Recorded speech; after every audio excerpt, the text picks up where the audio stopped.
బ్లౌజెస్కైనా డ్రెస్సెస్కైనా simple piping process అయితే ఈ వీడియోలో చెప్తున్నానండి. ఇక్కడ వచ్చేసి నేను రౌండ్ నెక్ అయితే పైపింగ్ వేస్తున్నాను అనమాట. దానికోసం వచ్చేసి 1 ఇంచ్ వెడల్పుతో క్లాత్ని అయితే తీసుకొని దీన్ని వచ్చేసి 1 సైడ్ అయితే ఫోల్డ్ చేసి కుట్టేసుకున్నాను.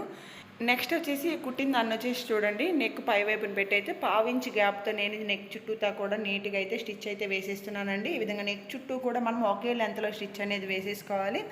ఈ విధంగా వేసుకున్న తర్వాత మనము ఇక్కడ చూడండి, ఈ యొక్క క్లాత్ని అయితే కట్ చేశాను. మధ్యలో ఉన్న ఎక్స్ట్రా ఖర్చు మొత్తాన్ని కూడా నీట్గా అయితే కట్ చేసుకోవాలన్నమాట. ఈ విధంగా కట్ చేసుకొని మనకి రౌండ్ షేప్ తిరిగింది కదా, ఈ యొక్క ప్లేస్లో టక్స్లు అయితే ఇవ్వాలండి.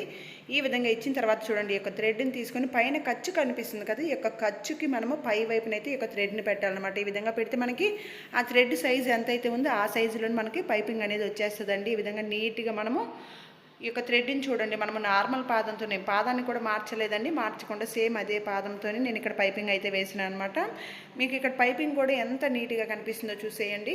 మనము స్టార్టింగ్ నుంచి చివరి వరకు కూడా థ్రెడ్ ఎంత మందంలో ఉందో అదే మందంలో అయితే స్టిచ్ అయితే వేసామన్నమాట. నెక్స్ట్ వచ్చేసి రెండో కుట్టు కూడా వేసేసుకోవాలి. ఈ విధంగా మీరు బొటిక్ స్టైల్లో కనుక ఫినిషింగ్ ఇచ్చేసి మీరు కనుక పైపింగ్ వేసిస్తే మీకు కస్టమర్స్ రిపీటెడ్గా వస్తూనే ఉంటారనమాట. ఇది వచ్చేసి నార్మల్ పైపింగ్ అయినా సరే ఎంత నీట్గా వచ్చేసిందో మనం ఇన్విజిబుల్ పైపింగ్ వేయాల్సిన అవసరం కూడా లేదండి. నార్మల్ పైపింగ్ కూడా మనం నీట్గా అయితే వేసేయచ్చు. వీడియో నచ్చితే లైక్ చేయండి.